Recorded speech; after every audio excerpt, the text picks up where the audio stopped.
y va donc tout de suite pour notre interview santé. Hier, c'était le 1er décembre, journée mondiale de lutte contre le VIH. Aujourd'hui, dans On se dit tout, on consacre cette rubrique santé à cette discussion avec vous, Dr Hicham Ben Abbas Taarji. Bonjour. Bonjour. Vous êtes gynécologue et le point avec vous sur VIH et grossesse. Est-ce que c'est possible? Alors, pour commencer, on rappelle pour les téléspectateurs, le VIH, qu'est-ce que c'est, docteur? Le VIH, c'est un virus qui va toucher quelque chose de particulier, qui va toucher le système immunitaire.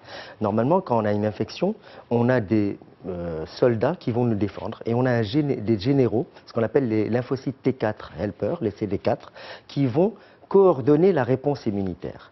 Et le problème du VIH, c'est que justement, il va toucher ces généraux, et donc il va désorganiser l'armée qui permet de nous défendre. Et c'est pour ça qu'on va faire des maladies qu'on appelle opportunistes, c'est-à-dire qui normalement ne touchent pas l'individu en bonne santé parce que justement, il a une bonne immunité.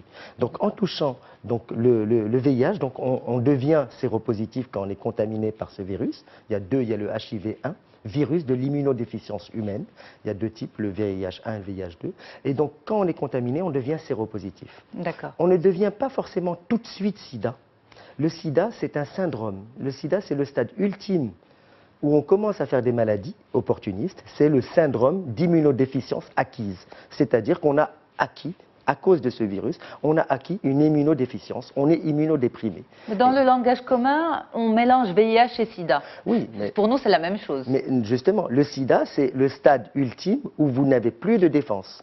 Le séropositif, d'ailleurs, on peut être séropositif à beaucoup de choses, séropositif à la toxoplasmose, à l'hépatite B, mais quand c'est passé dans le langage courant, on est séropositif, c'est-à-dire qu'on est porteur du virus. Mais c'est pas forcément, on est au stade sida. D'accord. Le stade sida, c'est quand on fait des infections opportunistes, ou quand le taux de CD4, de lymphocytes T4, qui sont ces généraux qui coordonnent cette réponse immunitaire, est inférieur, moins de 200.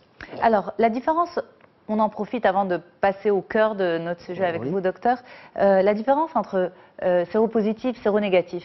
Séronégatif, c'est que vous n'avez pas d'anticorps anti-VIH, et donc votre corps n'a jamais été en contact avec le virus, tout simplement. Vous n'avez pas le virus. Vous n'avez pas le virus. Il y a une petite chose, une petite différence, c'est que des fois, quand vous avez un rapport sexuel contaminant aujourd'hui, eh ben, si vous faites le test demain, il n'est pas forcément positif. Il faut un certain temps, quelques semaines, un mois environ, pour avoir la positivité du test. C'est la seule différence. Alors vous êtes gynécologue obstétricien, docteur Ben Abbas Taarji. Donc avec vous, on va voir ce volet de la grossesse chez les femmes séropositives. Oui. Est-ce que c'est possible d'envisager une grossesse lorsqu'une femme souffre de ce virus?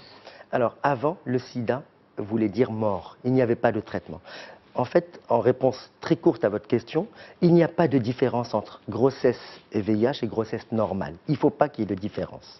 Pourquoi? Avant, je vous disais, le sida voulait dire mort. Mais depuis de nombreuses années, grâce aux différentes prises en charge mondiales dont le Maroc bénéficie, il y a un espoir de traitement. C'est-à-dire que maintenant, les nouvelles politiques, c'est de traiter le VIH avant qu'on arrive au stade sida.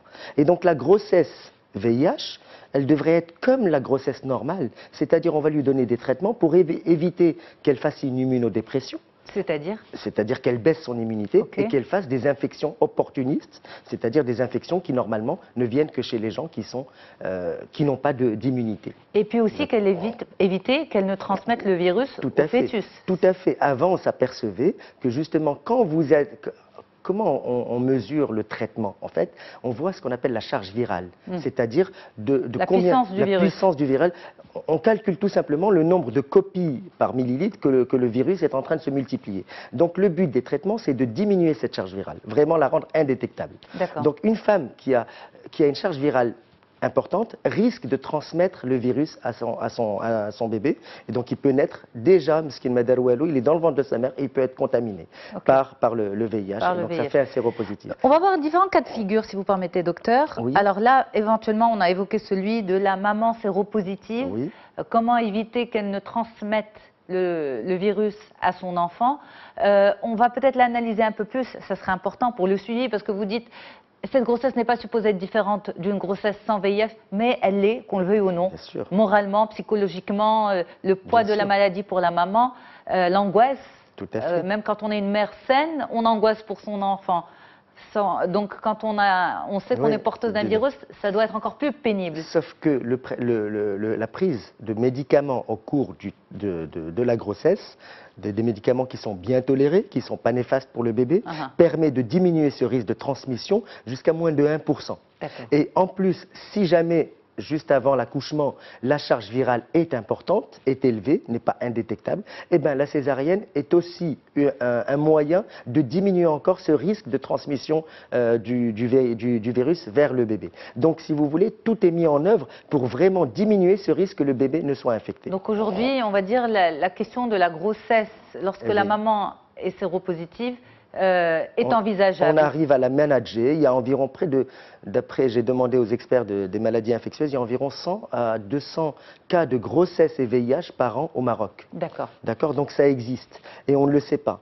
Mais le message que je voudrais insister, c'est que c'est important de le dépister parce que la possibilité de savoir qu'on est porteuse du virus et donc donne la possibilité de se traiter et donc d'éviter des complications par rapport à la maman et d'éviter de contaminer le bébé. C'est ça qui est important. Est-ce qu'il y a le cas de figure où le papa, lui, est séropositif, le futur papa, mais la maman est séronégative? Oui. Est-ce que c'est possible? C'est possible. Et d'ailleurs, ces gens-là, des fois, désirent des grossesses. Il y a ce qu'on appelle des couples sérodiscordants. Ce n'est pas forcément un rapport. Il y a le risque de... Alors, je préférerais parler des risques de comment se transmet le VIH. Le VIH se transmet essentiellement par des rapports sexuels. Les autres modes de contamination, c'est par le sang, surtout les usagers de drogue, parce que la transfusion, ils font des tests pour ne pas donner un sang contaminé. Et la troisième voie, c'est la transmission de la mère à l'enfant par le placenta. Il n'y a pas d'autre voie de transmission. Donc, dans ces voies hétérosexuelles, mais ce n'est pas forcément, vous avez un rapport que vous êtes contaminé. Je vous dis, avec cet espoir de dans le cadre de ce couple marié, donc avec des rapports fréquents... J'y viens. Dans le cadre de cet espoir qu'a fait le sida de devenir maladie chronique, il y a des couples sérodiscordants qui veulent avoir des enfants. Parce qu'ils ont une espérance de vie qui est quand même de 20 ans, 30 ans de vie normale. Donc, on ne peut pas leur dire non. Et donc, on va leur conseiller des rapports non protégés au moment de l'ovulation, sinon des rapports protégés. Des rapports, pardon, non protégés, mais est-ce qu'en parallèle, la future maman qui n'est pas séropositive, prend un traitement? Est-ce qu'elle a moyen de bloquer le virus d'une manière ou d'une autre? Alors maintenant, on préconise de traiter tous les séropositifs. On n'a pas besoin de traiter jusqu'au stade sida, avant le stade sida. Maintenant, dès que vous êtes séropositif, je parle en dehors de la grossesse, c'est utile de vous traiter pour justement diminuer votre charge virale et éviter que vous alliez vers le stade sida. Donc, pour les conjoints de personnes séropositives, on peut discuter le traitement. On peut discuter l'intérêt de lui donner un traitement antirétroviral si même si elle est négative. D'accord. Mais si je pense que c'est les infectiologues qui doivent vous répondre au cas par cas par rapport à cette question. Mais il y a moyen qu'elle tombe enceinte sans qu'elle attrape le virus. Tout à fait. Mais il faut bien sûr être suivi par une équipe. Une équipe de gynéco et d'infectiologues. Donc, vous dites, c'est une grossesse qui est supposée se passer normalement. Alors, une grossesse normale, par exemple, connaît un suivi trimestriel, principalement, corrigez-moi si je me trompe, avec 3 échographies sur les 9 mois. Est-ce qu'une grossesse à risque, parce que ça devient une grossesse à risque, nécessite un suivi plus rapproché? Eh bien là, une grossesse, donc ce qui est important, c'est de diagnostiquer la dame. Est-ce qu'elle est séropositive?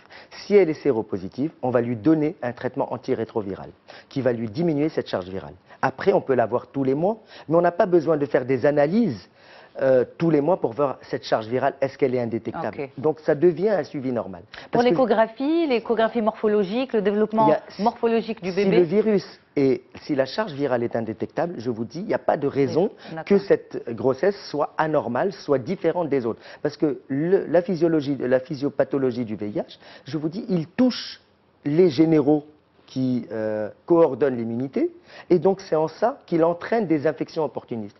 Si le taux de CD4, si les lymphocytes T4 sont normaux, si donc la charge virale est indétectable, eh bien, il n'y a pas de raison que cette femme fasse une baisse de l'immunité, fasse des infections opportunistes. Donc c'est, encore une fois, il n'y a pas de risque, c'est comme les risques d'une grossesse normale. Donc une surveillance normale. Une surveillance normale. Et une surveillance du bébé à la naissance? Bien sûr, alors à la naissance, je vous dis, quelques semaines avant l'accouchement, on fait une charge virale. Une mesure de la charge virale. Si elle est indétectable, on peut très bien accoucher par voie basse, selon les critères normaux d'accouchement par voie basse. Si cette charge virale est élevée, eh ben, il faut indiquer une césarienne. Troisième des choses, le bébé, je pense qu'à la naissance, il est systématiquement perfusé par des antirétroviraux, je pense, ce n'est pas mon domaine, mais on lui donne une prévention contre le virus, pour éviter qu'il ne développe la maladie. Et je pense qu'au bout de quelques mois, on va le surveiller. Et s'il est séronégatif, on le laisse tranquille. On le laisse grandir tranquillement. Donc c'est très important ce message il y a moyen de traiter. Avant, disait, ça sert à rien de traiter gratuitement. Et de traiter en plus gratuitement. Alors, au niveau du Maroc, et je félicite le ministère, il y a environ 10 centres de référence de prise en charge du VIH, et donc du VIH et grossesse. Il y a 2 pôles à Casa et Rabat, c'est des pôles d'excellence, et il y a d'autres pôles à Oujda, Marrakech, Tanger, Oujda, Agadir, je pense, dans les grandes villes du Maroc. Donc, il y a un traitement gratuit. Et il y a une prise en charge gratuite et un suivi gratuit au niveau des hôpitaux publics, de telle manière à diminuer ce risque de transmission au bébé et de risque de grossesse difficile pour la maman, je pense. Docteur Benabesta Haji Hicham, merci beaucoup d'avoir été avec nous pour toutes ces explications. On pourra bien sûr retrouver votre intervention sur notre site mediantv.com. Quant à moi, je vous remercie pour votre fidélité. Je remercie toute l'équipe qui m'a accompagnée pour la réalisation et la diffusion de cette émission à Tanger, Abidjan et à Rabat. À très très vite. Au revoir.